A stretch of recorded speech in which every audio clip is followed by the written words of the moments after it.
오늘 편견의 비늘을 벗어라 이런 제목으로 함께 말씀을 대하기를 원합니다.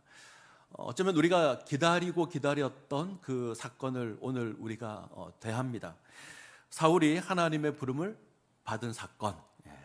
기독교 역사 가운데 가장 놀라운 변화의 사건을 하나 뽑으라 그러면 아마 우리가 오늘 본문의 사건을 뽑을 겁니다. 교회를 박해하던 앞잡이가 기독교 최고의 선교사가 됩니다. 자, 이 놀라운 일이 오늘 본문에 기록되어 있습니다. 우리가 이 사건을 두고 흔히 하는 고백이 있죠. 사울이 바울된 사건이다. 멋있는 고백 같습니다. 근데 사실 좀 조심해서 써야 될 필요는 있습니다. 사울은 히브리식 이름이고 바울은 헬라식 이름입니다. 그래서 구분이 되어 있는데 그럼에도 불구하고 우리가 사울이 바울되었다라고 고백하는 건 그만큼 이 변화의 모습이 중요하고 놀랍기 때문에 그렇게 고백을 할 겁니다. 한국이 낳은 세계적인 신학자로 불리는 김세윤 교수님이 계신데 이분의 박사학위 논문이 바울 복음의 기원이라고 있습니다. 이분은 바울이 다메섹에서 예수를 만난 이 사건이 바울이 전하는 복음의 기원이다. 단순히 다메섹에서 예수님을 만나 회심한 것이 아니라 이것이 그가 지니고 있는 복음의 핵심을 깨닫게 된 사건이고 소명을 받은 사건이다. 이렇게 논문을 기록합니다. 다르게 표현하면 그만큼 이제 중요한 사건이다. 이 사건을 빼놓고 바울을 이야기할 수 없다. 그런 의미로 이해하시면 좋을 것 같습니다. 우리가 사도행전을 쭉 읽어 나가시면 이 사건이 3번 언급됩니다. 그 정도로 중요한 사건입니다. 자, 본문을 한번 살펴보죠. 자, 1절과 2절 한번 볼까요? 사도행전 9장 1절 2절 같이 읽습니다. 사울이 주의 제자들에 대하여 여전히 위협과 살기가 등등하여 대제사장에게 가서 다메섹 여러 회당에 가져갈 공문을 청하니 이는 만일 그 도를 따르는 사람을 만나면 남녀를 막론하고 결박하여 예루살렘으로 잡아오려 함이라. 스데반이 죽은 이후에 사울은 교회 박해하는 일에 앞장을 섭니다. 우리가 지난번 살펴봤던 표현은 교회를 잔멸하려고 하죠. 그래서 믿는 모든 남녀를 잡아다가 옥에 가두는 일을 합니다. 사울이 이 일에 아주 열심을 냅니다. 오늘 말씀을 보면 위협과 살기가 등등하여 대제사장에게 가서 이 사람들을 잡아올 권한, 공문을 얻습니다. 그리고 다메섹으로 가서 이들을 잡아오려고 합니다. 예루살렘에서 다메섹까지의 거리가 학자들마다 의견이 분분한데 최소 200km가 넘습니다. 오늘날처럼 교통이 발달하던 때도 아니고 자가용이 있던 때도 아닙니다. 걸어서 6일 이상을 가야 되는 이 다메섹까지 사울은 기꺼이 자원해서 갑니다. 대단한 열심이죠. 자, 한 가지 확인할 것이 있습니다. 사울은 왜 예수 믿는 사람을 미워해서 잡으려고 했을까? 위협과 살기가 등등하여 다메섹에까지 가서 예수 믿는 사람을 잡아오려고 했을까? 왜 그랬을까? 이 부분부터 한번 확인하면 좋을 것 같습니다. 그 이유는 사울이 지니고 있는 유대교 신앙 때문에 그렇습니다. 여호와 하나님을 믿는 그 신앙의 열심을 인해서 사울이 이렇게 행동을 합니다. 유대인들은 여호와 하나님만 섬기고 그 하나님으로 말미암아 이 땅에 하나님의 나라가 도래할 거다 기대합니다. 근데 그 나라를 가지고 올 메시아는 왕과 같은 영광스럽고 화려한 메시아가 올 거다. 이 기대를 가지고 있습니다. 그런데 예수 믿는 사람들이 예수를 그 메시아라고 고백을 하죠. 십자가에 못 박혀 죽은 예수가 하나님의 메시아다. 이게 용납이 안 되는 겁니다. 유대인들의 입장에서는 이해가 안 되는 일입니다. 로마를 정복해야 될 메시아가 로마에 의해서 죽임을 당할 수는 없죠. 그들이 볼 때는 그렇게 보입니다. 로마를 정복해야 되는 메시아가 로마에 의해서 죽임을 당합니다. 율법에 따르면 나무에 달려 죽은 사람은 하나님께 저주를 받았다. 율법이 그렇게 기록합니다. 근데 예수는 십자가에 달려 죽잖아요. 가장 혐오스러운 죽음을 당합니다. 근데 유대인들에게 예수는 하나님께 저주받은 사람이지 결코 메시아가 될 수 없습니다. 불가능합니다. 더군다나 유대교에서 가장 중요하게 생각하는 게 2가지가 있는데 하나는 성전이고요. 또 하나는 율법입니다. 유대계의 2 기둥을 뽑으라 그러면 하나는 성전, 하나는 율법입니다. 근데 예수님의 가르침이나 그를 따르는 사람들을 보면 율법을 부정하는 것 같고 성전을 모독하는 것 같습니다. 그래서 예수 믿는 자들을 박해합니다. 예수는 여호와 하나님을 모독하는 자다. 이제 사울이 지니고 있는 박해의 이유입니다. 사울이 하나님을 섬기는 그 열심으로, 유대교를 섬기는 그 열심으로 교회를 박해하죠. 사명감을 가지고 이 일을 합니다. 이것으로 하나님을 섬긴다라고 생각합니다. 본인은 틀렸다고 생각하지 않습니다. 누가 틀린 거죠? 예수 믿는 사람이 틀렸다고 생각합니다. 예수 믿는 사람들이 잘못 생각하고 있다. 저들이 엉터리 교리를 퍼뜨린다. 이래서 잡아서 옥에 가두려고 합니다. 그런데 이 사울이 다메섹에서 예수를 만납니다. 호련히 하늘로부터 비치는 빛을 봅니다. 유대교 전통 사상에 따르면 하늘에서 빛이 비치면 하나님의 영광이 드러나고 하나님의 현현이 드러나는 사건입니다. 사울이 이것을 알죠. 땅에 납작 엎드립니다. 그리고 하늘에서 소리가 들립니다. 사울아 사울아 네가 어찌하여 나를 박해하느냐. 주여 누구십니까? 나는 네가 박해하는 예수라. 짧은 대화인데 사울에게는 아주 충격입니다. 망치로 한 대 맞은 그런 충격과는 비교할 수 없는 훨씬 더 놀라운 충격이 주어집니다. 인생의 목표가 송두리째 바뀌는 그런 충격입니다. 자신이 하나님을 박해한다라고 합니다. 더 충격적인 건 자기가 미워해서 박해하는 예수가 하나님이다. 인생의 목표를 예수 반대하는 것으로 삼았습니다. 이것이 내가 믿는 그 하나님을 열심히 섬기는 것이라 생각을 했습니다. 한 번도 틀렸다고 생각해 본 적이 없습니다. 그런데 아니라고 합니다. 자신이 잡아 죽이려고 하는 예수 믿는 자들이 옳다. 자신이 반대하는 그 예수가 하나님이다. 하나님께 저주를 받았다 생각했는데 도리어 그가 하나님이다. 상상할 수 없는 일이 주어집니다. 이 사람은 엄청난 충격을 받으면 그리고 엄청난 고통 가운데 있으면 일단 사는 것을 포기하는 것 같습니다. 먹고 마시는 걸 포기합니다. 사울이 사흘 동안 먹지도 않고 마시지도 않습니다. 식음을 전폐하죠. 생각을 해봤습니다. 이 사흘 동안 뭐 했을까? 사흘 동안 먹지도 않고 마시지도 않고 사울이 뭐를 했을까? 고민했겠죠. 밥도 먹지 않고 기도도 하지 물도 마시지 않고 고민했을 겁니다. 고민하고 아마 또 고민했을 겁니다. 지금 다메섹 도상에서 하늘의 빛을 보고 음성을 들었습니다. 이건 틀림없는 사실입니다. 본인이 경험한 거고 지금 앞을 보지 못하는 게 그에 대한 틀림없는 증거입니다. 그러면 예수가 맞다는 것이고요. 자신이 틀렸다는 겁니다.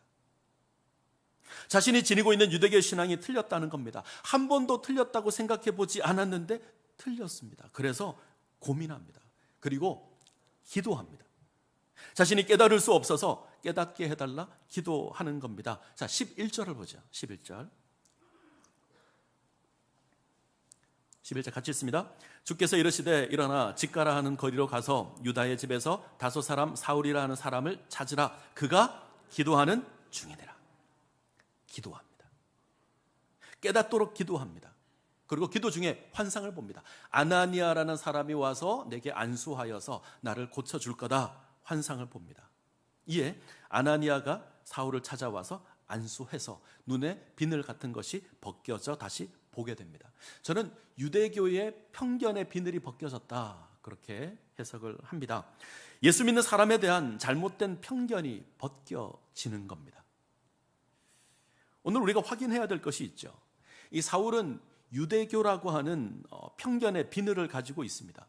유대교 입장에서 편견을 가지고 있는 거죠. 일종의 고정관념 같은 겁니다. 이것으로 교회를 판단하고 교회가 틀렸다 정죄하고 핍박합니다. 편견이라는 말을 사전을 찾으면 한쪽으로 치우친 생각 이렇게 되어 있습니다. 생각이 한쪽으로 치우쳐 있습니다. 그리고 이러한 생각을 가진 사람들이 모여서 지니는 공통된 생각을 이제 고정관념 이렇게 부릅니다. 이 편견의 비늘이 눈에 씌어져 있으면 제대로 판단할 수 없고 제대로 볼 수 없습니다. 우리에게도 다양한 편견이 존재합니다. 외모를 보고 편견을 지니는 경우도 있죠. 뚱뚱한 사람은 왠지 게으를 거다. 키가 큰 사람은 어떻다? 싱겁다. 장애가 있는 사람은 일을 잘하지 못할 것 같다. 나이가 많으면 시대에 뒤처질 것 같다. 이런 것도 있고요. 이런 편견에서 시작해서 이제 성에 대한 편견도 있습니다. 남자는 울면 안 돼. 어쩌라는 건지 울면 안 된답니다. 여자는 운전을 하면 안 돼. 뭐 이런 말도 있습니다. 나이가 너무 많으면 일을 잘 못할 것 같습니다. 그래서 젊은 사람을 좋아하지만 병원에 가서 큰 수술을 앞두고 있는데 나를 대하고 있는 의사가 너무 젊으면 또 좀 불안하죠. 좀 연륜이 있는 의사면 좋을 것 같다. 이런 생각을 가지기도 합니다. 목사에 대한 편견도 있습니다. 어떤 편견이죠? 잘생긴 목사가 설교를 잘한다. 그래서 조호영 목사가 설교를 아니라고 듣는 분들이 계셔서 아닌 것 같습니다. 될 때까지 하려고요. 사울이 유대교 신앙으로 말미암은 이 편견을 가지고 있습니다. 하나님에 대한 그 열정을 가지고 이제 교회를 핍박하는 겁니다. 자신이 배운 율법에 대한 가르침이 편견이 되는 겁니다. 이 편견으로 예수를 거부하고 예수를 미워하고 교회를 박해합니다. 자, 복음이 선포되는 건 이 편견이 깨어지는 겁니다. 유대인들은 이방인이 하나님의 백성이 될 수 없다 생각했습니다. 이들은 생각하기를 하나님이 왜 이방인을 창조하셨느냐? 지옥불을 떼기 위한 땔감으로 만들었다. 유대인들은 그렇게 생각을 합니다. 근데 복음은 이 편견을 깨트려야 전파될 수 있습니다. 지금 우리가 사도행전을 통해서 계속 확인하고 있는 것이 이것입니다. 성령께서 이 편견을 깨트리시고 복음을 전파하게 하십니다. 스데반이 순교한 이후에 교회 박해가 주어지죠. 성도들이 흩어져서 복음을 증거합니다. 사도행전 8장을 보면 빌립이 사마리아로 갑니다. 그리고 에디오피아 내시를 만납니다. 지금까지 교회는 사마리아 사람이 하나님의 백성이 될 것이라 생각하지 못했습니다. 왜? 저들은 부정한 존재고 저들은 혐오스러운 존재여서 그곳을 지나가지도 않았습니다. 그런데 어쩔 수 없이 피한 장소가 사마리아였는데 복음의 역사가 일어납니다. 이방인이 구원을 받을 거라 생각하지 않았습니다. 근데 에디오피아 내시가 구원을 받습니다. 자, 사도행전 10장을 가시면 고넬료가 나옵니다. 우리가 다음 시간에 볼 텐데 이 이방인 백부장 고넬료가 하나님의 부름을 받습니다. 베드로가 가서 복음을 전하고 성령이 임하고 세례를 주는데 가기 전까지 베드로는 이방인이 구원을 받을 거라고 생각하지 않습니다. 그래서 주저합니다. 이방인이 하나님의 백성이 된다 생각하지 않았던 일입니다. 그런데 성령 하나님께서 이 편견을 깨트리십니다. 그래서 복음이 유대인을 넘어서 이방인에게로 나아가게 합니다. 자, 그 성령께서 오늘 사울의 편견을 깨트리시는 겁니다. 유대교 입장에서 예수 믿는 건 하나님을 반대하는 거죠. 근데 이 편견을 깨트립니다. 동시에 사울을 향한 교회 편견도 깨트립니다. 당시 교회가 사울에 대해서 어떤 생각을 가지고 있냐면 저 사람은 교회를 박해하는 사람이다. 대제사장에게 공문을 받아서 예수 믿는 자들을 다 잡아갈 그 사람이다 라는 생각을 가지고 있습니다. 자, 13절 14절 한번 볼까요? 자, 13절 14절 같이 읽습니다. 아나니아가 대답하되 주여 이 사람에 대하여 내가 여러 사람에게 듣사온즉 그가 예루살렘에서 주의 성도에게 적지 않은 해를 끼쳤다 하더니 여기서도 주의 이름을 부르는 모든 사람을 결박할 권한을 대제사장에게서 받았나이다 하거늘. 주여 이 사람에 대해서 내가 여러 사람에게 들었는데, 여러 교인들이 모여서 이야기를 하죠. 사울이라는 사람이 교회를 박해한다. 우리를 잡아가기 위해서 다메섹으로 온다. 주님께서 아나니아를 사울에게 보내고자 하지만 머뭇거립니다. 이 편견을 가지고 있어서 그렇습니다. 교회를 박해하는 사울이 하나님의 백성이 되었다 쉽게 이해가 안 되죠. 사실 충분히 우리는 이해가 됩니다. 사울의 변화는 그냥 일어난 사건은 아닙니다. 오늘날에도 가장 예수 믿기 힘든 사람 가운데 하나가 유대교를 가지고 있는 사람들입니다. 유대교 신앙을 가진 자가 종교를 바꾸면 공동체에서 출교를 당합니다. 어렵습니다. 그런데 누구보다 앞장서서 기독교를 박해했던 사람입니다. 스데반을 죽이는 일에 앞장섰던 사람이 이 사울입니다. 교회를 박해하는 가장 악명 높은 원수가 예수님께로 돌아왔다. 쉽게 이해할 수 없죠. 그런데 이 일이 일어납니다. 오늘 우리가 확인해야 될 것이 있습니다. 이 역사를 일으키신 분이 하나님이십니다. 이 역사를 일으키신 분이 성령 하나님이십니다. 성령께서 이 일을 하십니다. 자, 19절 한번 가볼까요? 19절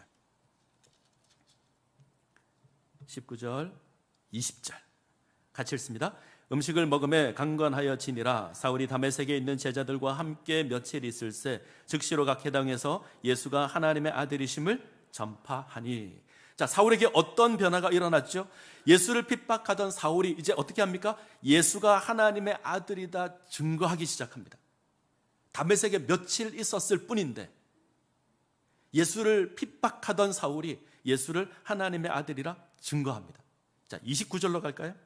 29절 같이 읽겠습니다. 또 주 예수의 이름으로 담대히 말하고 헬라파 유대인들과 함께 말하며 변론하니 그 사람들이 죽이려고 힘써거늘. 자, 예루살렘에서 사울이 예수 그리스도의 복음을 전합니다. 때문에 이제 사람들이 사울을 죽이려고 합니다. 자, 예수 믿는 사람을 잡아 죽였던 사울이 이제는 예수로 말미암아 죽음을 각오하고 복음을 전합니다. 예수 믿는 자들 잡아 죽이려고 했던 사울이 이제 예수를 인해서 죽음을 각오하는 자가 됩니다. 이 놀라운 일이 일어납니다. 이게 인간적인 눈으로 보면 이해가 안 되죠. 하나님께서 하신 일입니다. 하나님께서 이 편견을 넘어서게 하시고 우리를 변화시키실 겁니다. 이것을 기억하시기를 바랍니다. 우리가 기억해야 될 또 하나의 편견이 있는데, 사실 오늘 하고 싶은 설교의 주제가 여기 있습니다. 제가 본문을 묵상하다가 재밌는 사실을 하나 발견을 했습니다. 제가 재밌다 그러면 안 믿으시는데 재미있을 겁니다. 자, 뭐가 재밌냐 하면 오늘 본문에 사울에 대한 소개가 없습니다. 사울이 처음 등장하는 게 7장인데 역시 7장에서도 사울에 대한 소개는 없습니다. 오늘 본문 앞에 등장하는 이 에디오피아 여왕의 내시가 부름을 받는 사건을 보면 내시에 대한 소개가 나오죠. 자, 8장 27절 한번 볼까요? 8장 27절. 자, 같이 읽겠습니다. 일어나 가서 보니 에디오피아 사람 곧 에디오피아 여왕 간다기의 모든 국고를 맡은 관리인 내시가 예배하러 예루살렘에 왔다가, 이 한 구절이 이 에디오피아 내시에 관한 많은 것을 이야기합니다. 에디오피아 사람이죠. 에디오피아 여왕의 국고를 맡은 고위 관리죠. 그가 하나님을 예배하러 왔다라는 걸 봐서는 유대 개종자인 것 같습니다. 자, 그리고 뒤로 가면 로마의 백부장 고넬료가 나오는데 역시 소개가 등장합니다. 자, 10장 1절이죠. 10장 1절 2절 같이 읽겠습니다.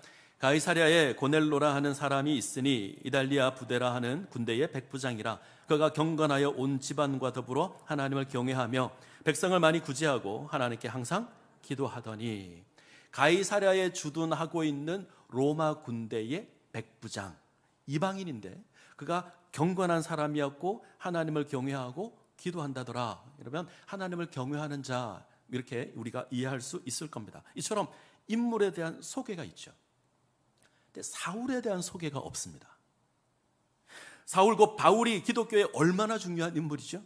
복음이 전파되고 교회가 세워지는 일에 절대적인 역할을 했던 사람이 이 사울입니다.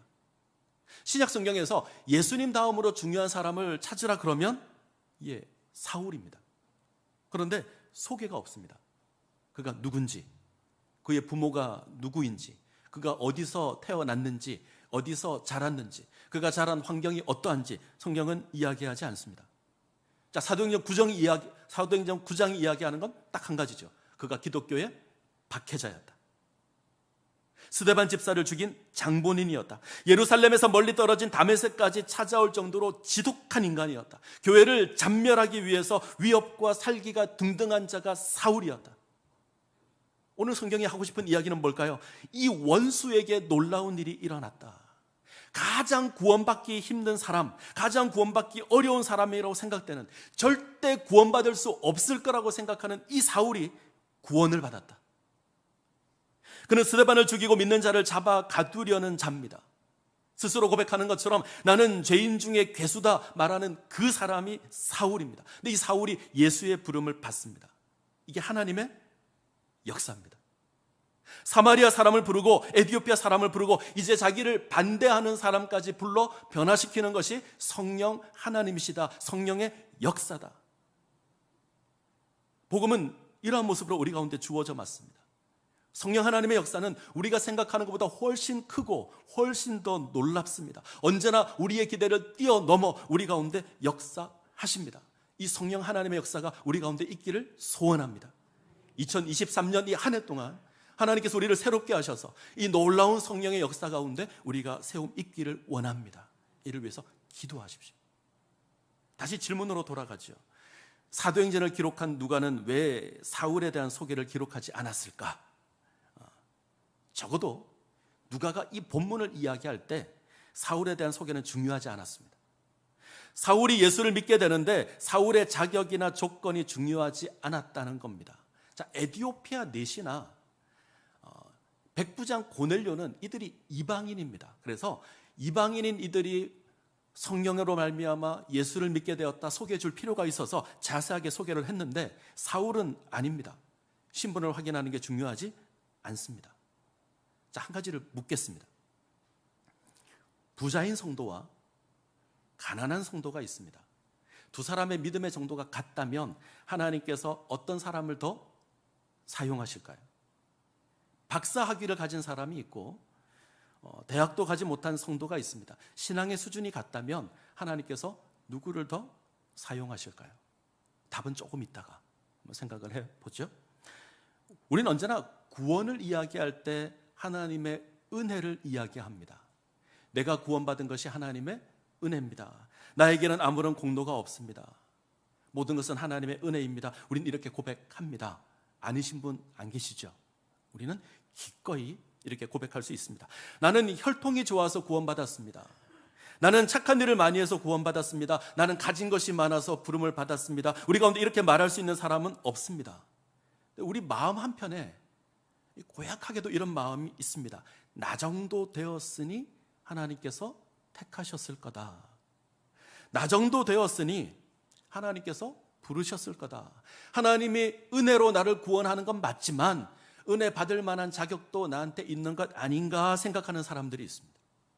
그래서 우리는 때때로 잘 되었다는 사람을 보거나 의사나 박사나 사장이 교인 가운데 있으면 저 사람들은 얼마나 많은 복을 받았길래 이런 생각을 하기도 합니다. 자, 사울을 한번 생각해 볼까요? 자, 사울이라 그러면 어감이 좀 그러니까 제가 바울로 바꿔서 하겠습니다. 우리는 바울을 생각하면 늘 오해하는 게 하나 있습니다. 하나님께서 잘 준비된 이 바울을 부르셔서 이방인의 사도로 삼았을 거다. 저도 그렇게 생각을 했던 것 같습니다. 분명 박해자이지만, 교회를 박해하는 자이지만 이것만 빼고 생각하면 너무나 매력적인 사람이잖아요. 유대인으로 최고의 지성을 지닌 사람입니다. 유대인들이 지닐 수 있는 최고의 자격을 지닌 자가 바울입니다. 때문에 하나님께서 이방인을 위한 그릇으로 삼으려고 바울을 택했다. 이 정도 바울이 자격이 있기에 그가 로마서를 비롯한 13권의 신약 성경을 기록한 것 아니냐. 그가 탁월한 지성을 가지고 있기 때문이다. 때문에 하나님께서 그를 택하셨고 그를 부르셨고 그를 사용했다. 우리는 이렇게 생각을 합니다. 네, 아닙니다. 누가가 이런 의도를 가지고 기록했다면 사울에 대한 소개를 자세히 적었을 겁니다. 그런데 어떤 기록도 하지 않습니다. 바울에게는 어떤 자격도 어떤 조건도 없습니다. 어떤 자격이나 조건이 있어서 부름을 받았다 생각하지 말라는 겁니다. 바울에게는 구원에 대한 어떤 자격도 없습니다. 만약 하나님께서 바울의 어떤 자격이나 조건을 보았다면 저는 속이 상할 것 같습니다. 하나님께서 사람의 외모를 보고 뽑으신다, 배경이나 어떤 자격을 보고 뽑으신다, 제가 아는 하나님은 그런 하나님이 아니십니다. 자, 바울을 한번 생각해 볼까요? 성경에 바울이 자신에 대해서 소개하는 장면이 몇 있는데, 자, 22장 3절 4절을 보겠습니다. 사도행전 22장, 자, 3절 4절.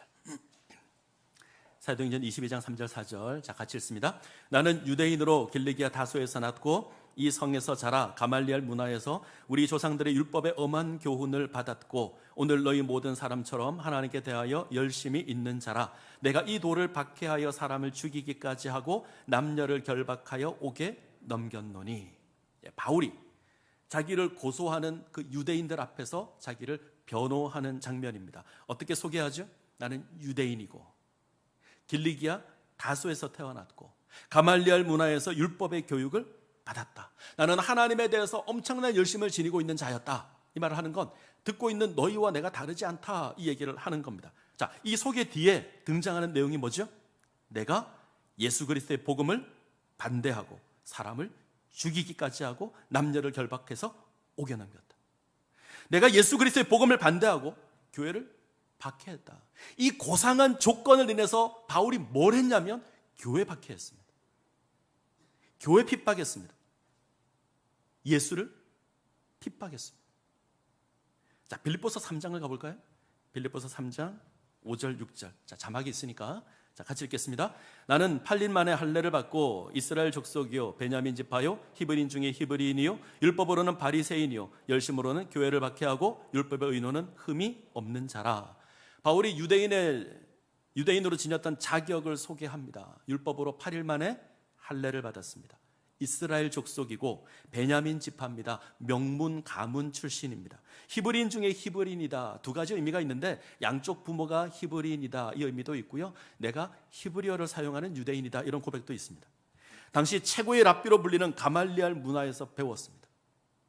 유대인으로 자격을 따지면 이보다 좋은 자격이 없습니다. 최고의 조건을 가지고 있습니다. 모든 유대인들이 부러워할 만한 조건입니다. 근데 이 조건으로 뭘 했죠? 교회를 박해하고, 내가 열심을 가지고 교회를 박해했다. 바울은 이러한 조건을 인해서 내가 하나님께 부름을 받았다 한 번도 이야기한 적 없습니다. 내가 이러한 자격을 갖추고 있었기 때문에 하나님 나를 택하셨다, 하나님 나를 부르셨다, 하나님 나를 사용하신다 이야기하지 않습니다. 바울은 한 번도 내가 이 조건을 가지고 있어서 예수 믿는데 도움이 되었다 얘기하지 않습니다. 반대죠. 내가 이 조건으로 교회를 박해했다, 내가 이 조건으로 교회를 핍박했다, 내가 가지고 있는 이 고상한 자격으로 내가 하나님을 거역했다, 내가 예수를 미워했다, 위협과 살기가 등등해서 주의 몸된 교회를 박해했다. 이 자격이 예수 믿는데 아무런 도움이 되지 않습니다. 그래서 바울이 어떻게 여기죠? 배설물로, 더러운 것으로, 해로 여깁니다. 하나님께서 지혜가 없어서 지혜 있는 자를 불러서 사용하지 않습니다. 우리 하나님 지혜 없는 자를 불러서 지혜 있는 자를 부끄럽게 하시는 분이지, 그가 지혜 있는 자를 불러 사용하지 않습니다. 하나님 물질이 없어서, 돈이 없어서 돈 많은 자를 택하여서 사용하는 분이 아닙니다. 우리에게 이상하게도 이런 편견이 있습니다. 하나님이 나를 은혜로 부른 건 맞지만 뭔가 내게 자격이 있어서, 뭔가 내게 조건이 있어서, 저 사람이 저렇게 사용을 받는 건 저 사람이 뭔가 자격이나 조건을 갖추고 있어서 더 많이 가졌고 더 많이 배웠고, 이런 착각을 우리가 지닐 때가 있습니다. 이것도 편견입니다. 다시 묻겠습니다. 부자인 성도와 가난한 성도 두 사람의 수준이 똑같다면 하나님 누구를 더 사용하실까? 박사학위를 가지고 있는 성도와 대학을 가지 못한 성도, 하나님 누구를 더 사랑하실까? 질문 자체가 이건 틀린 겁니다. 이 물음은 하나님께서 조건을 보신다라는 걸 전제로 합니다. 우리의 편견이죠. 하나님께서 사용하실 자를 사용하실 겁니다. 근데 우리 마음속에는 늘 부자를 더 사용할 것 같고, 더 많이 배운 자를 사용할 것 같고, 더 많이 인정해 주실 것 같고, 가끔 사람들이 모이면 교회 자랑을 할 때가 있죠. 그럼 뭘 자랑하는 줄 아십니까? 우리 교회는 의사가 몇 명이다, 우리 교회는 대학 교수가 있다, 우리 교회는 대기업 임원이 있고 사장이 있다, 이런 것 자랑합니다. 심지어 이런 사람들끼리 모여 있는 교회도 있답니다. 어리석은 거죠. 복음을 자격이나 조건으로 재단하는 겁니다. 하나님의 은혜를 고작 인간적인 자랑거리를 얻는 수단으로 만드는 겁니다. 하나님이 뭐가 부족해서 이렇게 하시겠습니까? 우리 하나님 모든 것을 알고 계시는 하나님이십니다. 모든 것을 행할 수 있는 능력의 하나님이십니다. 이 땅에 주어진 모든 것이 우리 하나님의 것입니다. 하나님께서 하실 겁니다. 예수님께서 제자를 뽑으실 때에 예루살렘에 있는 바리새인이나 서기관이나 율법학자를 뽑으셨나요? 갈릴리의 물고기 잡는 어부를, 보잘것없는 자를 부르셨습니다. 인간의 자격과 고상함은 은혜를 얻는 수단이 아닙니다. 반대일 가망이 훨씬 더 많습니다. 우리는 편견을 버리셔야 합니다. 혹 내가 가지고 있는 것 자랑하는 분이 계시다면, 나의 열정을 자랑하는 분이 계셨다면, 내가 더 가졌고 더 열정이 있다, 이거 주장하는 분이 있다면 틀렸습니다. 최고의 조건을 지니고 있는 바울도 조건을 주장하지 않습니다. 그것을 버립니다. 오늘 누가가 하고 싶은 메시지는 예수 그리스도께서, 하나님께서, 성령 하나님께서 사울을 변화시켰다는 겁니다. 전적인 하나님의 역사이며 하나님의 은혜입니다. 성령이 바울 가운데 역사한 겁니다. 이게 전부입니다. 자, 사도행전 9장을 집에 가셔서 한번 천천히 읽어보시기 바랍니다. 읽어보시면 예수 믿는 사람에 대한 정의가 여러 번 등장을 하는데, 대표적인 것 두 개만 보면, 자, 9장 1절을 보시면, 자, 9장 1절에 주의 사자 이러고 나옵니다. 주의 제자 나오죠. 여기에 대한 해설이 2절에 등장하는데, 그 도를 따르는 사람. 9장 13절을 보시면 주의 성도라고 나옵니다. 여기에 대한 정의는 14절에 주의 이름을 부르는 모든 사람. 사울은 주의 제자를 반대하고 주의 성도를 거부하는 자였습니다. 하나님께서 택하십니다. 그러자 그가 주의 도를 따르는 주의 제자가 되고요, 주의 이름을 부르는 주의 성도가 됩니다. 예수가 하나님의 아들이라 증거하는 자가 됩니다. 그리스도인을 정의하는 기준이 뭐죠? 예수입니다. 기준은 예수 그리스도입니다. 다른 어떤 것도 기준이 될 수 없습니다. 예수 그리스도가 기준입니다. 교회는 예수의 도를 따르는 공동체입니다. 교회는 예수의 이름을 부르는 공동체입니다. 이것이 기준입니다. 그 어떤 자격도, 그 어떤 조건도 교회 기준이 될 수 없습니다. 오직 예수만이 우리의 기준이 됩니다. 그렇다면 우리는 다른 것 주장하시면 안 됩니다. 내가 이스라엘 사람이라는 것 주장하시면 안 됩니다. 내가 명문 가문이다, 아무 의미 없습니다. 내가 히브리인 중에 히브리인이다, 예수 믿는 것에 아무 상관없습니다. 내가 바리새인이고 가말리알 문화에서 율법을 배웠다, 더욱더 상관이 없습니다. 그거 쳐다보면 복음을 거부하는 것밖에 하지 않습니다. 우리가 왜 이 자리에 와 있죠? 예수님을 믿기 때문에 이 자리에 와 있습니다. 하나님께서 우리를 부르셨기에 우리가 이 자리에 와 있습니다. 다른 조건을 이야기하실 분이 안 계시죠? 어떻게 오셨습니까? 저는 예수님이 나를 택해서 내가 이곳에 왔습니다.